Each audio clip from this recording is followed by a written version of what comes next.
tausiah Mau'izatul Hasanah yang akan diisi oleh guru kita semua Syekhuna Al-Qaddam Al-Habib Salim bin Ahmad Al-Haddad Al-Waqtu wal-Makan Falyatafaddal alaihi mashkura.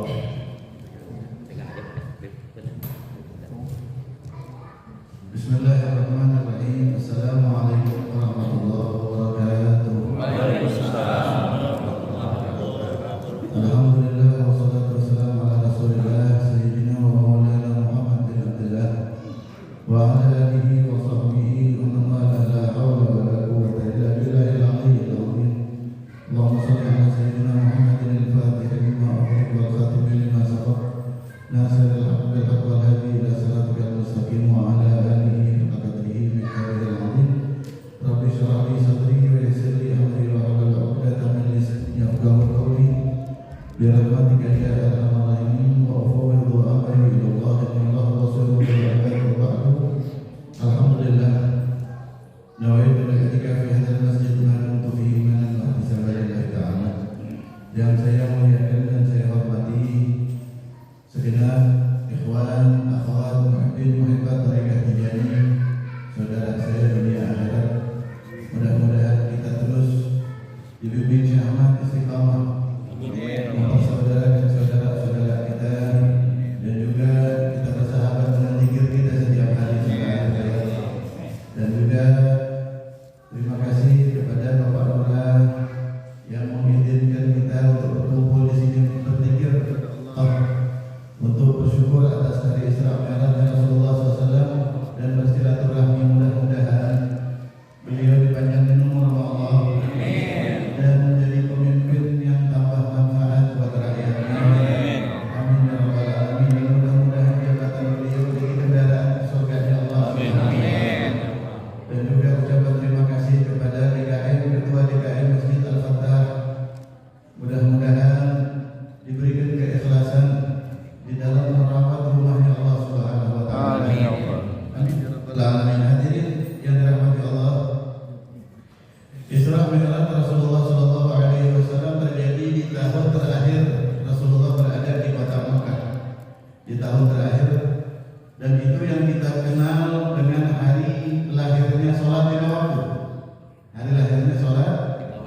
Akan tetapi sebetulnya sholat itu adalah ajaran pertama yang diajarkan Allah melalui malaikat Jibril kepada Nabi Muhammad SAW. Rasulullah Sallallahu Alaihi Wasallam ketika beliau khutbah di Gua Hira, kemudian hadir kepada beliau Rasulullah malaikat Jibril alaihissalam mengatakan Iqra. Kemudian Rasul mengatakan ma'ana biqari, saya tidak bisa membaca. Iqra sampai 3 kali di situ. Sebelum mengucapkan Iqra, malaikat Jibril memeluk Nabi Muhammad Sallallahu Alaihi Wasallam sampai beliau itu gemeter dan keringat dingin Nabi Muhammad Sallallahu Alaihi Wasallam. Nah, di dalam kitab Nurul Absar pada hari itu juga Rasulullah SAW langsung dapat perintah sholat sebetulnya. Cuma belum diwajibkan, belum dapat perintah untuk bertabligh, belum dapat risalah dari Allah. Jadi sholatnya untuk beliau sendiri. Jadi ketika beliau turun dari Gua Hira, setelah itu beliau langsung turun dari Gua Hira. Malaikat Jibril menyertai Rasulullah SAW. Sampai di bawah gua, malaikat Jibril ambil kayu, ditancapkan oleh malaikat Jibril ke tanah, dan kemudian dari tanah tersebut keluar air, menjadi sumber air. Ya. Dan malaikat Jibril langsung wudu. Malaikat Jibril langsung wudu sebagaimana wudu yang disyariatkan buat kita.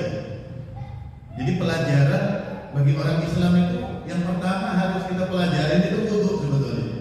Karena kita kalau wudu ini nggak benar, kita kira sholatnya benar apa enggak? Ya. Kalau wudu kita nggak benar, wirid kita benar apa enggak? Ya. Jadi kalau yang wiridnya tidur, nah coba lihat wudunya. Barangkali wudunya juga ngelantur.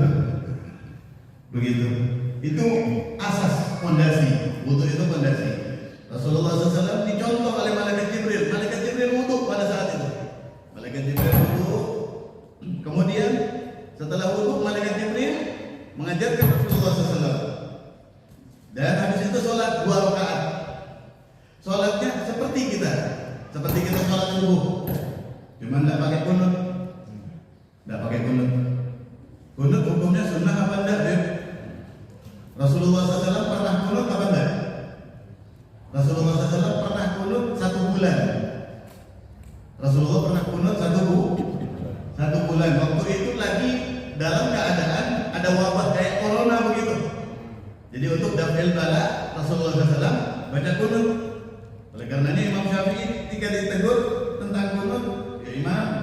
oleh madhab lain.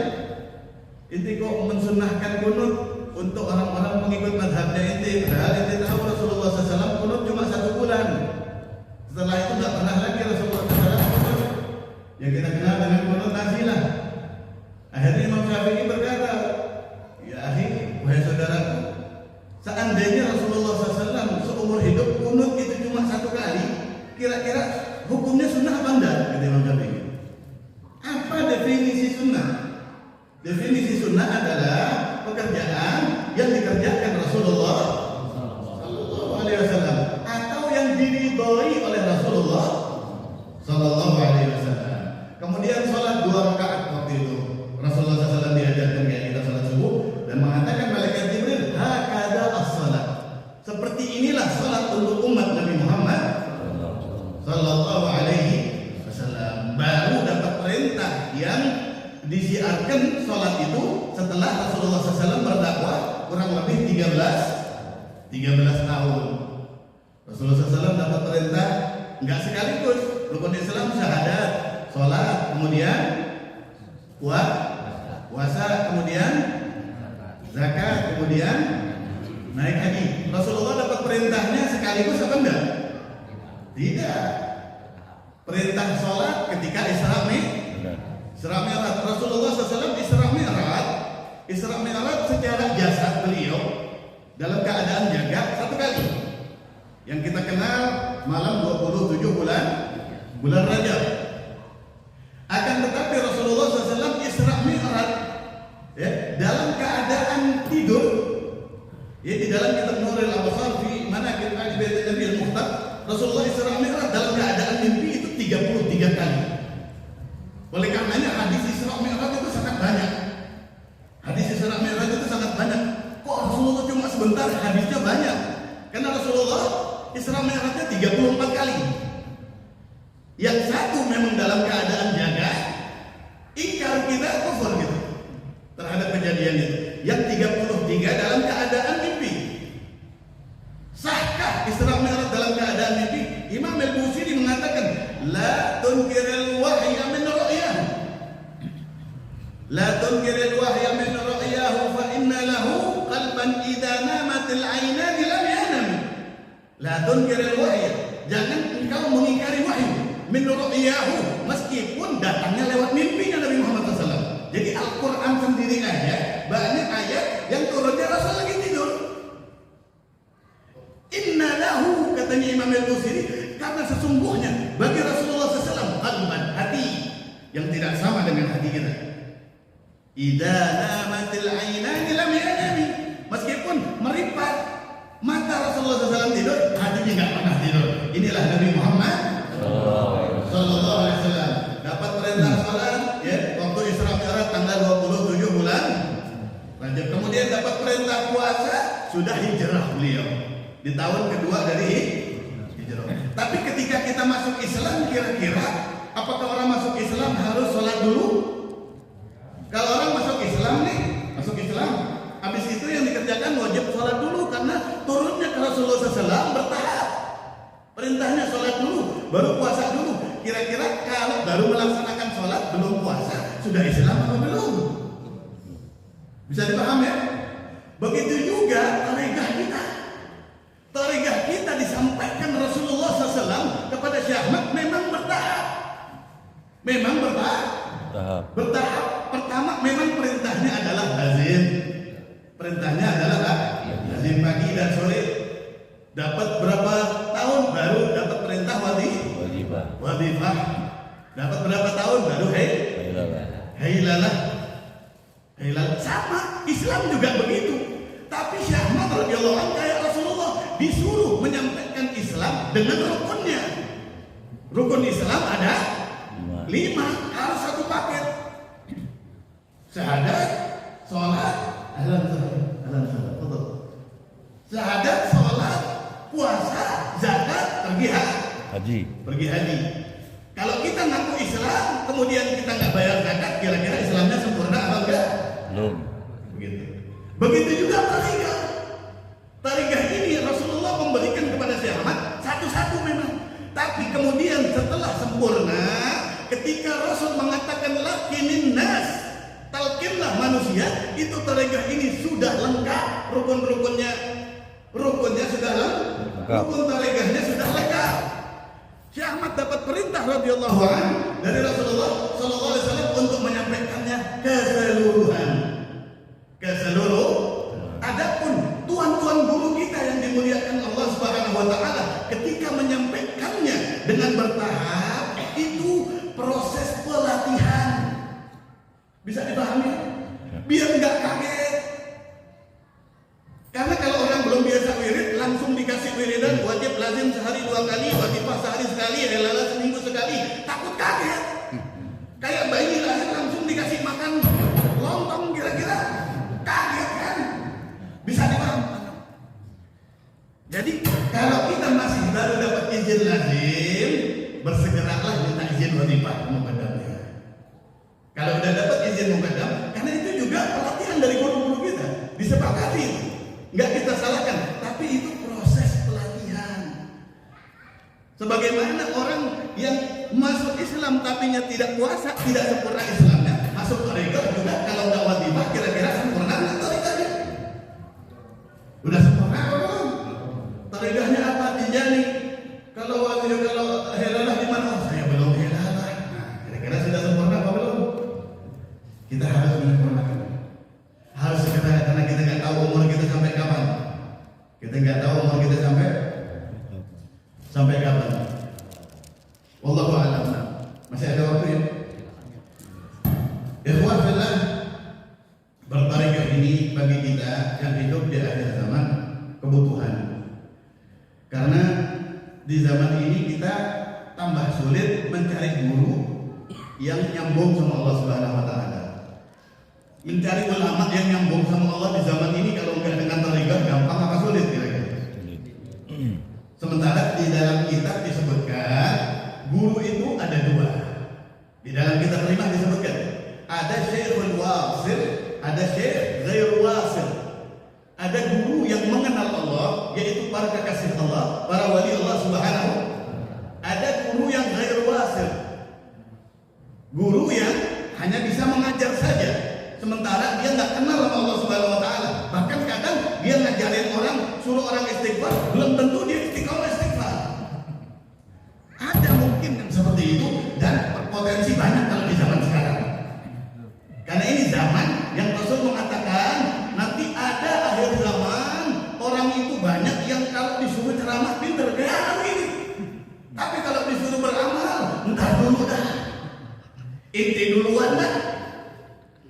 Pada saat itu kalau datang masanya, kata Rasulullah SAW, kalau datang masa seperti itu, ketika fuqaha sudah banyak dan dalam mengolah kata itu mahir, amal lebih baik daripada ilmu, kata Nabi Muhammad SAW. Amal lebih baik ikhwan bodoh tapi istiqomah, bisa dipaham? Daripada pinter, waktunya helalah ada di mana-mana. Bisa dipaham? Wow. Lebih baik, lebih mulia di sisi Allah, di sisi Nabi Muhammad, lebih akrab sama Allah, lebih akrab sama Syekh Ahmad, lebih akrab sama Nabi Muhammad SAW yang begitu. Min jumlatil awam. Nah, Syekhul Wasil di dalam Al-Imah disebutkan, Syekh Umar Al-Futi mengatakan Syekhul Wasil hablullah fil ardi. Guru yang kekasih Allah itu adalah tali Allah di muka bumi ini. Tali Allah. Man ta'allaqa bihi wasal. Siapa orang yang berpegang terhadap satu wali, kemudian dipegangnya erat-erat, diripat, diikat bahkan dengan nadar. Diikat dengan nadar. Saya nadar mau jadi murid sampean Syekh Ahmad Tijani radhiyallahu anhu. Ini ikatan yang sangat kuat. Akan cepat atau lambat dia mati pasti dalam keadaan menjadi kekasih Allah Subhanahu wa taala. Bahkan di dalam amalan lain, di dalam kitab yang sama disebutkan qabulu qulubil masyayikh lil murid, menerimanya hatinya seorang wali kepada seorang umat, kepada murid, menerima. Inti jadi murid saya aja Pak. Perlu kita tahu ya, kita masuk tarekat Tijani bukan pilihan kita Pak, bukan pilihan kita. Belum lahir nama kita sudah ada di daftar absen Syekh Ahmad Tijani radhiyallahu anhu. Bukan ucapan saya ini, fakta. sejarah mengatakan Sidi Tayyib As-Sufyani, Sidi Ahmad bin Muhammad Tayyib As-Sufyani dari belum lahir sudah dijaga sama Syekh Ahmad Tijani radhiyallahu anhu. Talqinnya sudah kuat, sudah ditunggu sama Syekh Ahmad. Mana haji tawani ya fulan. Ini kenapa baru nongol sekarang? Inti masih di perut sudah saya jagain inti. Ini kata Syekh Ahmad, kalau cerita lengkapnya nanti panjang, atau udah banyak yang tahu juga. Akhirnya nggak jadi wirid, saya yang menang. Ini tanda kalau daftar nama kita itu sudah Syekh Ahmad, bukan kita yang memilih. Dan qabulu qulubil masyayikh lil murid, menerimanya seorang wali terhadap seseorang dengan nadrah, dengan pandangan khususnya, sehingga itu murid dirangkul, diikat untuk menjadi muridnya. Apalagi murid khususnya sampai berbaikat untuk jadi muridnya. Asdaqu syahidin li sa'adatihi. Di situ disebutkan itu tanda yang paling kuat, itu tanda yang paling benar kalau orang tersebut bakal wafat dalam keadaan beriman kepada Allah. Orang tersebut bakal wafat dalam keadaan husnul khatimah. Wa hadzal qaidah la yukhta. Dan kaidah ini tidak pernah salah. Setiap murid khususnya wali pasti meninggalnya husnul khatimah. Kita hidup di akhir zaman semua berharap husnul khatimah, betul apa enggak? Betul. Tapi apakah pekerjaan kita sehari-hari mengantarkan ke sana? Kita ini kalau bikin pahala ibadah kayak sekarang, kita lagi bikin jembatan ke surga. Kalau bikin dosa, bikin jembatan ke neraka. Nanti ketika meninggal tergantung jembatannya sudah lebih nyampe yang mana. Tanyakan kepada diri kita sendiri. Setiap hari kita tanyakan bikin jembatan ke surga apa ke neraka. Banyakkan kita duduk berzikir, ibadah, sholat, apa nonton TV, ngobrol, ngomongin orang, berantem, ribut, gibah, dan lain sebagainya. Banyak mana kita. Kemudian kita ingin meninggal dalam keadaan misik, dalam keadaan yang akhirnya kita ini munazzahun, masuk surga tanpa hisab. Kira-kira ini ketemu apa enggak? Ini kenapa kita butuh sama Syekhul Wasil. Siapapun kita, kalau kita dibimbing sama wali Allah, ketika mau meninggal, kita digoda sama setan, biar kita suul khatimah, datang Syekh Ahmad Tijani radhiyallahu anhu. Dan Syekh Ahmad Tijani radhiyallahu anhu datang bukan janji beliau. Beliau datang mengawal Nabi Muhammad sallallahu alaihi wasallam. Rasul yang berjanji setiap murid Syekh Ahmad Tijani radhiyallahu anhu Rasul akan menemani. Tidak ada husnul khatimah lebih indah daripada hadirannya Nabi Muhammad sallallahu alaihi wasallam. Bahkan ketika Anda wafat dihadirin bidadari sekalipun, dihadirkan surga sekalipun, tidak lebih indah dari wajah Nabi Muhammad. Syukuri kita punya taufik hidayah ini. Ini pilihan beliau. Pegang erat-erat, pegang ini terikat sampai kita meninggal. Kalau ada yang masih belum talqin, nunggu apa lagi? Mau nunggu meninggal kemudian menyesalinya? Ini babul jannah maftuhah. Ini pintu surga yang selalu terbuka untuk umat Nabi Muhammad sallallahu alaihi wasallam. Wa amma ghairul wasil. Adapun guru yang bukan wali, guru yang bukan kekasih Allah Subhanahu wa ta'ala, guru yang bukan man ta'allaqa bihi indallah. Siapa orang yang mengandalkan guru yang begini saja dalam, oh saya sudah punya guru, mohon maaf, umpamanya sudah punya guru, tapi ternyata gurunya adalah bukan wali Allah Subhanahu wa ta'ala. Sebagaimana gurunya kagak nyampe ke wafat dalam keadaan munazzah dari dzanbi, ke dalam golongan sabiqun al-awwalun, ikut rombongan Rasulullah, muridnya juga lebih jauh lagi. Indra putus, nggak nyampe kepada Allah Subhanahu. Kalau orang dulu nyari wali gampang, Pak. Orang dulu nyari wali gampang. Banyak dulu wali di Indonesia, hampir setiap kecamatan ada sejarah wali. Betul atau enggak? Sekarang mau cari wali di mana?